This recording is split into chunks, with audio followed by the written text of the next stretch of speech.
Bismillahirrahmanirrahim. Assalamu alaikum, dear student. Student, I hope you will be fine. The topic for today's presentation is rotational kinetic energy. इससे पहले student हमने जो topic पढ़ा वो हमारे पास angular momentum और angular momentum की कंजर्वेशन थी। अब उसी के लिहाज से हम रोटेशनल काइनेटिक एनर्जी को डिस्कस करें। स्टूडेंट, चैप्टर नंबर 3 में हम काइनेटिक एनर्जी को डिस्कस कर चुके हैं। काइनेटिक एनर्जी किसी भी बॉडी के पास जिसका मास m हो, किस वजह से होती है? उसकी मोशन की वजह से। तो काइनेटिक एनर्जी में अगर हम यहाँ पर देखें तो हम कहते हैं the energy due to motion. किसी भी बॉडी के पास जो एनर्जी होती है उसकी मोशन की वजह से उसको हम कहते हैं कि वो उसकी काइनेटिक एनर्जी है। जिसके लिए हमने लिखा था कि काइनेटिक एनर्जी किसके इक्वल है? हाफ एम वी स्क्वायर, जिसे हम लिखते हैं एम उस बॉडी का मास होता है और वी उसके मूव करने की रफ्तार होती है। स्टूडेंट, अब हमारे पास जो आज का टॉपिक है वो है rotational kinetic energy. Rotational kinetic energy से क्या मुराद है? अगर हम खुद इस बात को समझें तो किसी भी घूमती हुई चीज की जो रोटेट कर रही है उसकी जो काइनेटिक एनर्जी होगी वो रोटेशनल काइनेटिक एनर्जी कहलाएगी। तो हम इसकी डेफिनेशन में क्या लिख सकते हैं? The energy of the rotating body object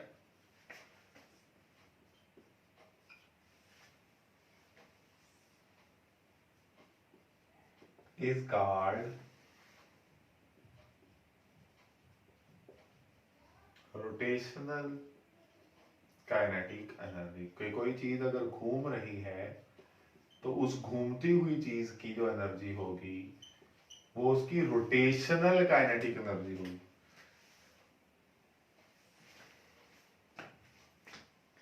अब स्टूडेंट, अगर हम काइनेटिक एनर्जी के कॉन्सेप्ट को देखें, जो मैंने यहाँ पे लिखा भी है फॉर्मूला कि काइनेटिक एनर्जी किसके इक्वल थी? Half m v square. Rotational motion में हमने हर टर्म को जो हमने डिस्कस की उसको चेंज कर दिया। लाइक जैसे डिस्प्लेसमेंट, हमने लीनियर डिस्प्लेसमेंट पहले पढ़ा था, उसे बाद में एंगुलर डिस्प्लेसमेंट कहा। इस तरह से हमने लीनियर वेलोसिटी कही थी, उसको एंगुलर वेलोसिटी कहा। जिस तरह से हमने लीनियर एक्सेलरेशन को एंगुलर एक्सेलरेशन में पढ़ा, इसी तरह से आज अगर हम देखें, ये बात हम पहले पढ़ चुके हैं कि अगर हमारे पास कोई एक बॉडी है, हाफ तो वैसे ही आ जाएगा, उसका मास m जो बेस कर रहा होता है या जो डिफाइन कर रहा होता है उस बॉडी के इनर्शिया को लीनियर मोशन में। तो एंगुलर मोशन में हमने क्या डिस्कस किया था? उसके मास के साथ साथ उसके आर स्क्वायर के प्रोडक्ट को हमने कहा था कि उसका मोमेंट ऑफ इनर्शिया होता है। तो m की बजाय हम उसको रिप्लेस किससे कर देते हैं? I से। और I क्या कहलाता है? Moment of inertia. और v जो लीनियर वेलोसिटी होती है उसको एंगुलर वेलोसिटी से अगर हम रिप्लेस करें तो v की जगह पर ओमेगा आ जाएगा। तो ये हमारी स्टूडेंट्स जो फॉर्म बनेगी इसको हम क्या नाम देंगे? रोटेशनल काइनेटिक एनर्जी की फॉर्म का नाम देंगे। इस रोटेशनल काइनेटिक एनर्जी को हम प्रूव भी करेंगे। हमारा जो काम है वो इसी को प्रूव करना है कि ये हमारा रिजल्ट किस तरह से आता है। स्टूडेंट, बहुत ही आसान सा कॉन्सेप्ट है। हम कहते हैं कि कभी भी कोई चीज जब घूमती है तो वो अपने एक्सिस ऑफ द रोटेशन के गिर्द घूम रही होती है। फॉर एग्जाम्पल, अगर हम ये कहें कि हमारे पास एक सफेयर है और इस सफेयर को अगर हम देखें तो ये इसका जी एक्सिस ऑफ द रोटेशन है, वो हम यहाँ पे ड्रॉ भी कर देते हैं कि जी इसका ये एक्सिस ऑफ द रोटेशन है।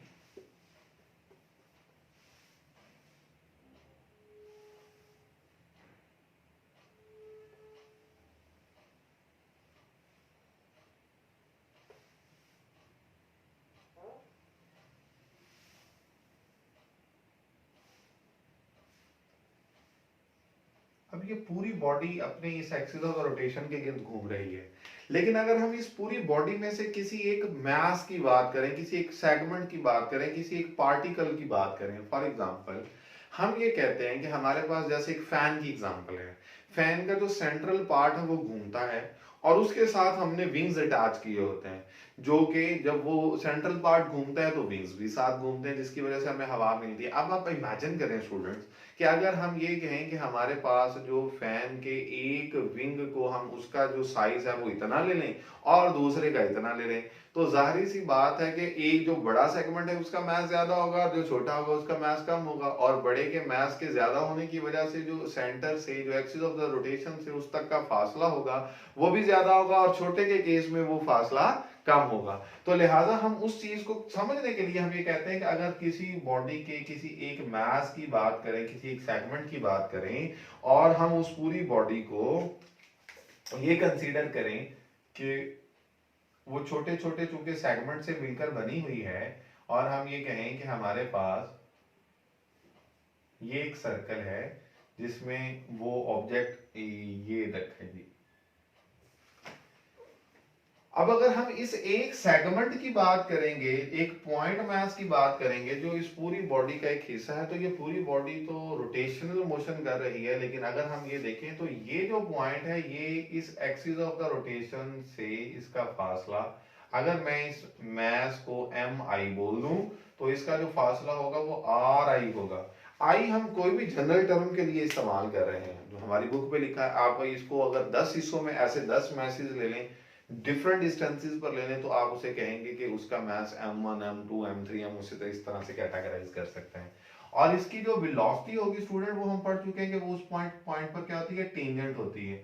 तो इसकी जो वेलोसिटी होगी vi, वो हम ले लेते हैं। और अगर ये बॉडी इस एक्सिस के गिर्द घूम रही है तो स्टूडेंट हम देख सकते हैं ये तो हमारे पास ऑर्बिटल मोशन हो जाएगी, और ये हमारे पास रोटेशनल मोशन थी। अब हम इस कॉन्सेप्ट को देखते हुए अगर यहां से ये पॉइंट समझने की कोशिश करें कि हमारे पास इसकी जो काइनेटिक एनर्जी होगी, जिसको हम लिखते थे किसके इक्वल होती है, हाफ एम वी स्क्वायर। चूंकि इसके मास को मैंने एम आई कहा, चूंकि इसकी वेलोसिटी को मैंने वी आई कहा, तो आप इसे ऐसे लिखेंगे कि ith सेगमेंट की जो काइनेटिक एनर्जी होगी वो क्या होगी, हाफ एम आई वी आई का स्क्वायर। और स्टूडेंट हम देख सकते हैं चूंकि ये तो लीनियर वेलोसिटी है और ऑब्जेक्ट आपका एक सर्कल में घूम रहा है जिसका रेडियस आर है, तो हम ये कह सकते हैं कि ये हमारे पास इसकी जो मोशन है ये सर्कुलर मोशन है। और इस मोशन में हम लीनियर वेलोसिटी की बजाय सूटेबल टर्म क्या होगी इसको डिस्कस करना, लीनियर वेलोसिटी के बजाय एंगुलर वेलोसिटी। तो लीनियर वेलोसिटी और एंगुलर वेलोसिटी का हम आपस में क्या रिलेशनशिप बना चुके हैं, v i equals to r i omega आई।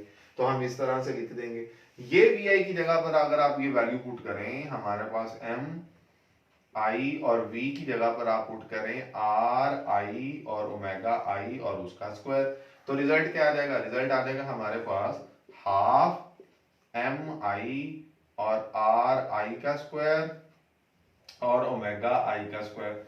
फिर स्टूडेंट यहां से अगर हम इस रिलेशनशिप में देखें तो हमारे पास, मैं अगर इसी को ऐसे लिख दूं, हाफ एम आर आई का स्क्वायर इंटू ओमेगा आई का स्क्वायर, तो स्टूडेंट इस बात को समझना आसान हो जाएगा, क्योंकि हम ये बात पहले पढ़ चुके हैं कि हमारे पास जैसे ये लीनियर वेलोसिटी और एंगुलर वेलोसिटी में एक रिलेशनशिप है, वैसे हमने ये भी पढ़ी हुई है बात कि जो आई होता है जिसे मूवमेंट ऑफ इनर्शिया कहते हैं, वो किसके इक्वल होता है, एम आर स्क्वायर के इक्वल होता है। तो अगर हम यहाँ पर एम आर स्क्वायर की जगह पर देख लें, आई लिख दें, तो हमारे पास यही रिजल्ट क्या आ जाएगा, हाफ आई और ओमेगा का स्क्वायर। अब हमारे पास इस रिजल्ट के क्रॉसपॉन्डिंग हम अगर इस काइनेटिक एनर्जी को देखें तो हम इस काइनेटिक एनर्जी को क्या नाम देंगे, रोटेशनल काइनेटिक एनर्जी। क्यों, क्योंकि घूमती हुई चीज का मास नहीं बल्कि मोमेंट ऑफ एनर्जी हमने डिस्कस किया था, उसकी लीनियर वेलोसिटी नहीं एंगुलर वेलोसिटी। तो हम ये देख सकते हैं कि हमारे पास वही रिजल्ट नहीं बन गया जो हमने स्टार्ट पे लिखा था, जो डायरेक्ट हमने लिखा था। इस डायरेक्ट रिजल्ट को देखें और ये जो हमने एक छोटा सा प्रूफ किया है इसको देखें, तो यहां से हमें ये बात समझ आ जाती है कि रोटेशनल काइनेटिक एनर्जी किसके इक्वल होती है, हाफ आई ओमेगा स्क्वायर के इक्वल होती है। स्टूडेंट यहाँ पर आई तो चूंकि हमारे पास एक जनरल टर्म होती है, अगर मैं ये कह दूं कि इस बॉडी में मेरे पास 4 या 5 या 10 मैसेज हैं और हर मैस का जो सेंटर से जो एक्सिस ऑफ द रोटेशन है वो फासला मुख्तलिफ है, तो इस पूरी बॉडी की जो टोटल रोटेशनल काइनेटिक एनर्जी होगी वो कैसे मालूम करेंगे। तो उसका तरीका ये है कि हम कह लेते हैं, हम उसको बल्कि नाम भी देख लेते हैं, for n number of message, अगर हम एक रिजिड बॉडी की बात करें और इस रिजिड बॉडी को हम कहें कि उसके n नंबर ऑफ मैसेज हैं, तो स्टूडेंट यहां से देखिएगा हमारे पास जो पहला मैस होगा उसकी काइनेटिक एनर्जी को मैं लिखूंगा काइनेटिक एनर्जी 1, और वो किसके इक्वल होगा, हाफ, इसी रिलेशन आई की जगह पर आप 1 लिख लें, half m1 r1 square omega 1 square. जो दूसरा पार्टिकल होगा उसकी काइनेटिक एनर्जी क्या होगी, हाफ m2 r2 का स्क्वायर और ओमेगा 2 का स्क्वायर। इसी तरह से जो तीसरा पॉइंट होगा उसका हमारे पास रोटेशनल काइनेटिक एनर्जी का क्या रिजल्ट होगा, हाफ m3 r3 का स्क्वायर और ओमेगा 3 का स्क्वायर। और जो लास्ट सेगमेंट होगा काइनेटिक एनर्जी nth सेगमेंट की काइनेटिक एनर्जी हम कहेंगे हाफ mn rn का स्क्वायर और ओमेगा। क्योंकि स्टूडेंट हमने ये बात लिखी थी कि जो हमारे पास रिजिड बॉडी के लिए तमाम मैसेज की जो घूमने की रफ्तार होगी, जो उनकी एंगुलर वेलोसिटी होगी या उनकी एंगुलर एक्सेलरेशन की वैल्यू होगी वो सेम होगी। क्यों? क्योंकि हर पार्टिकल रिजिड बॉडी में जब घूमता है तो जितनी रिजिड बॉडी की रफ्तार होगी उतनी बाकी सबकी भी होगी। तो हम यानी कि ये लिख सकते हैं कि omega 1 equals to omega 2 equals to omega 3 equals to omega n। चूंकि सब की बराबर है तो इन सब की जगह पर आप ओमेगा लिख सकते हैं। ये किस केस के लिए? For rigid body. हमारे पास ये रिजल्ट है। स्टूडेंट अगर हमें टोटल काइनेटिक एनर्जी मालूम करनी हो तो हम क्या करेंगे? हम इन सब टर्म्स को आपस में ऐड कर सकते हैं। मतलब टोटल काइनेटिक एनर्जी रोटेशनल जो अगर हमने मालूम करनी हो, मैं यहाँ पर लिख भी देता हूँ, टोटल रोटेशनल काइनेटिक एनर्जी, तो वो किसके इक्वल आएगी? फर्स्ट सेगमेंट की काइनेटिक एनर्जी प्लस सेकंड की प्लस थर्ड की और अप टू सो ऑन आखिरी जो सेगमेंट होगा उसकी काइनेटिक एनर्जी, उन सब का सम हो जाएगी। और अगर हम इन सब को लिखें स्टूडेंट्स तो हमारे पास रिजल्ट क्या आ जाएगा? Half m1 r1 square omega 1 square plus half m2 r2 square omega 2 square up to so on, और लास्ट जो होगा वो हाफ mn rn स्क्वायर और ओमेगा n स्क्वायर। स्टूडेंट जैसे मैंने आपको ऊपर बताया कि हर एक पार्ट की जो एंगुलर वेलोसिटी होगी वो सेम होगी, तो सबकी जगह पर ओमेगा स्क्वायर लिखा जा सकता है। तो इस पूरी इक्वेशन में हमारे पास फिर ओमेगा स्क्वायर कॉमन आ जाएगा, क्योंकि सब में omega square omega square omega square आ जाएगा। तो रिजल्ट क्या आ जाएगा? Half m1 r1 square plus half m2 r2 square up to so on half mn rn square. अब इस पूरी इक्वेशन में हाफ भी कॉमन है तो हाफ भी कॉमन निकाल लें, तो अंदर क्या बचेगा? m1 r1 square plus m2 r2 square up to so on mn rn square और ओमेगा स्क्वायर। स्टूडेंट ये सारी टर्म्स जो है mr स्क्वायर क्या होता है? मोमेंट ऑफ एनर्जी है। m1 r1 स्क्वायर क्या होगा? फर्स्ट पॉइंट का या फर्स्ट कंपोनेंट का हमारे पास या फर्स्ट पार्टिकल का हमारे पास मोमेंट ऑफ एनर्जी है, फिर सेकंड का, फिर थर्ड का, फिर फोर्थ का और अप टू सो ऑन, जितने भी n नंबर ऑफ पार्ट्स में हमने उसे डिवाइड किया हुआ है। तो हमारे पास जो टोटल मोमेंट ऑफ एनर्जी आएगा वो इन सब का सम आ जाएगा। आइए हम नेक्स्ट देखते हैं कि उन सब के सम को हम किस तरह से डिस्कस करें। अच्छा, अब हमारे पास वो जो रिजल्ट आया था, हम चूंकि टोटल कर रहे हैं तो हाफ वैसे ही आ जाएगा, और अंदर वाली टर्म को स्टूडेंट हम एक नए अंदाज से लिख सकते हैं जो हम पहले भी पढ़ चुके हैं कि हमारे पास समेशन mi ri का स्क्वायर और ओमेगा स्क्वायर, तो वैसे ही आ जाएगा। और ये i कहाँ से स्टार्ट हो रहा है? 1 से, और खत्म कहाँ पर हो रहा है? n पर। अगर हम इस टर्म को देखें तो ये टर्म हमारे पास क्या है? ये इस पूरी रिजिड बॉडी का टोटल मोमेंट ऑफ इनर्शिया होगा। तो लिहाजा हम इस पूरे रिजल्ट को अगेन किस तरह से लिख सकते हैं? हाफ आई और ओमेगा स्क्वायर। तो ये अगेन हमारा वही स्टूडेंट रिजल्ट नहीं बन जाएगा जो हमने स्टार्ट पर लिखा था। तो हम यानी कि इस चीज से इस बात को साबित कर चुके हैं कि रोटेशनल काइनेटिक एनर्जी में चाहे उस बॉडी के हम 10 या 15 या 20 जितने भी हिस्सों की बात करें, जब उनको ऐड अप करेंगे तो टोटल जो रोटेशनल काइनेटिक एनर्जी आएगी उसका फार्मूला यही रिजल्ट आएगा। अब स्टूडेंट हमारे पास हम अगर rotational kinetic energy of disc and hook की बात करें तो उससे पहले मैं आपको एक छोटा सा पॉइंट बताना चाहता हूँ कि जब कभी भी कोई चीज घूमती है, सपोज करें हम ये कहते हैं कि हमारे पास एक व्हील है, जैसे हम कहते हैं गाड़ी का टायर है, जब ये व्हील घूम कर इसी रोड पर चलता हुआ जा रहा होता है तो हम कहते हैं कि इस वक्त इस मोशन को हम नाम देते हैं रोलिंग मोशन। आपकी बुक में उसने क्लियर कट ये पॉइंट लिखा हुआ है कि when a wheel rolls down, जब वो व्हील मूव कर रहा है, रोल कर रहा है, तो हमारे पास वो रोटेशन भी कर रहा है, वो रोटेट भी कर रहा है, और रोटेट करते करते वो जिस पोजीशन पर था उससे आगे की तरफ भी जा रहा है। हम देख सकते हैं कि उसकी फर्स्ट पोजीशन है, फिर नेक्स्ट सेकंड पोजीशन है।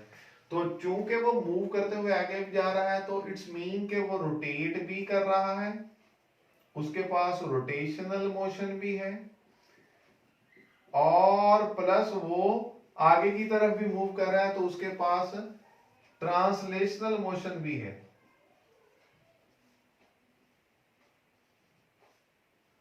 तो इससे हमें क्या बात समझ आती है, इससे हमें ये बात समझ आती है कि जब कोई घूम रही होती है चीज, अगर वो अपनी पोजीशन को चेंज कर रही है तो हम इस लिहाज से जरूर देख सकते हैं कि उसकी उस मोशन को फिर हम रोलिंग मोशन का नाम देते हैं, और उस रोलिंग मोशन में रोटेशनल मोशन भी होती है और ट्रांसलेशनल मोशन भी होती है।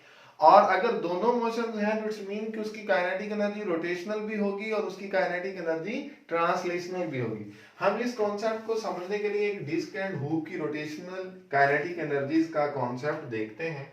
हम लोगों ने ये अभी रिजल्ट पढ़ा है कि जो रोटेशनल काइनेटिक एनर्जी होती है वो हाफ आई ओमेगा स्क्वायर है। तो हम डिस्क के लिए अलहदा से बात करेंगे और हुक के लिए अलहदा से बात करेंगे। हम कहते हैं कि अगर हम डिस्क की बात करते हैं और इसी के पैरेलल में हम यहां पर हुक की बात करते हैं,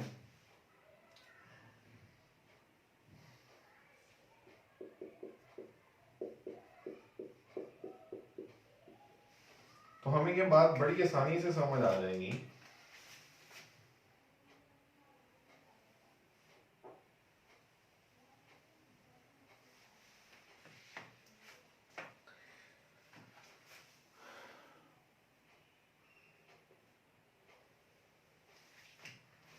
कि मोमेंट ऑफ इनर्शिया जब हमने टॉपिक पढ़ा तो डिस्क के लिए हमारा जो मोमेंट ऑफ इनर्शिया था उसकी वैल्यू क्या थी, 1/2 mr²।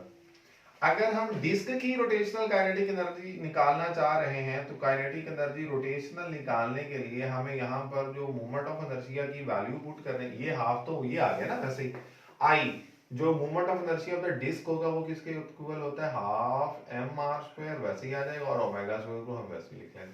तो ये रिजल्ट बन जाएगा 1/4 mr² और ओमेगा स्क्वायर।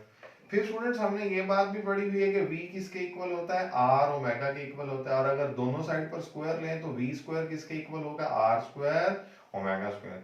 स्टूडेंट अगर हम इस रिलेशनशिप में देखें कि v square equals to r² omega square है, तो यहाँ पर r² ओमेगा स्क्वायर की जगह पर आप क्या पुट कर सकते हैं, v स्क्वायर पुट कर सकते हैं। तो हमारा रिजल्ट क्या आ जाएगा, 1/4 m, और r² ओमेगा स्क्वायर की जगह पर हम क्या पुट कर सकते हैं, v स्क्वायर पुट कर सकते हैं। तो जो काइनेटिक एनर्जी रोटेशनल है किसकी, डिस्क की, हम चूंकि अभी डिस्क की बात कर रहे हैं, वो किसके इक्वल है, 1/4 mv²। अच्छा जी, इसको हम अगर नाम दे दें इक्वेशन नंबर 1 का, और इसके करॉस्पॉन्डिंग अगर हम हूप की बात करें तो हूप का जो मूवमेंट ऑफ इनर्शिया, मैं यहाँ पर लिख भी देता हूँ ताकि हमें कोई कंफ्यूजन ना रहे, वैसे मैंने यहाँ पर मेंशन किया हुआ है फॉर डिस्क फॉर हूप, लेकिन फिर भी डिस्क के मूवमेंट ऑफ इनर्शिया की वैल्यू ये थी हाफ mr², जबकि जो हूप है या जिसे हमने रिंग भी बोला था, इसका जो मूवमेंट ऑफ इनर्शिया होता है वो किसके इक्वल होता है, mr²। और अगर हम mr² की बात करते हैं तो इसकी काइनेटिक एनर्जी रोटेशनल किसके इक्वल होगी, 1/2 आई, आई की जगह पर मैं चले पूरा लिख भी देता हूं ताकि कोई कंफ्यूजन ना हो, 1/2 वैसे ही आ जाएगा, आई की जगह पर हम लिखेंगे mr² ओमेगा स्क्वायर, तो ये रिजल्ट आ जाएगा 1/2 mr² और ओमेगा स्क्वायर। जो स्टूडेंट कॉन्सेप्ट हमने यहाँ पे पढ़ा, r² ओमेगा स्क्वायर की जगह पर हम क्या लिख सकते हैं, v स्क्वायर लिख सकते हैं। तो हमारे पास रिजल्ट क्या आ जाएगा, हाफ mv²। ये हमारे पास काइनेटिक एनर्जी रोटेशनल है किसकी, हूप की या रिंग की। अब हमारे पास रोटेशनल काइनेटिक एनर्जीज हमने दोनों की निकालनी है। अब हमने एक नया कॉन्सेप्ट पढ़ना है। हम इस बात को समझते हैं कि अगर ये डिस्क और हूप हमारे पास मौजूद है,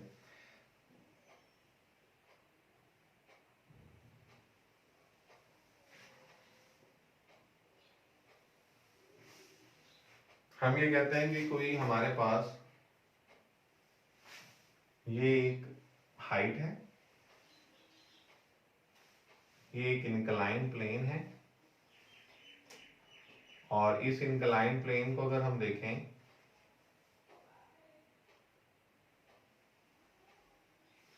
इस इंक्लाइन प्लेन पर हमारे पास एक डिस्क भी मौजूद है और एक हूप भी मौजूद है।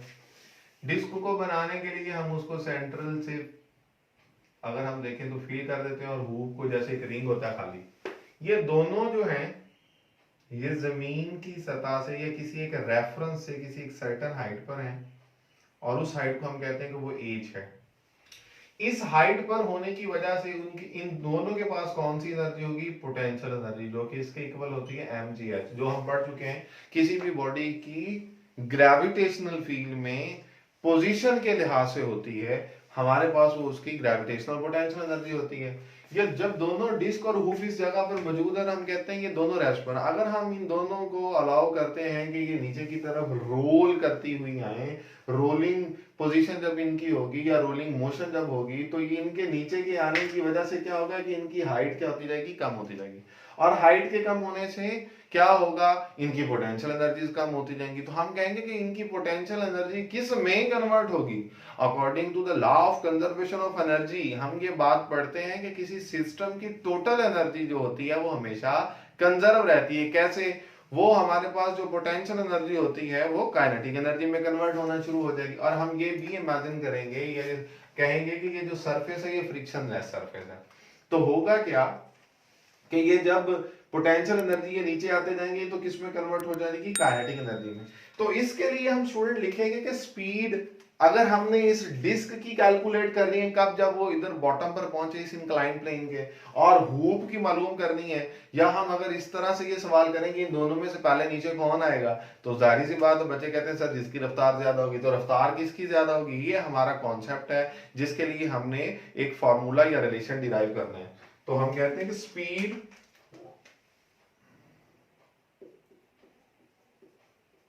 ऑफ डिस्क का क्या फॉर्मूला है, और स्पीड ऑफ हुप को कैलकुलेट करने का या फाइंड करने का क्या फॉर्मूला है।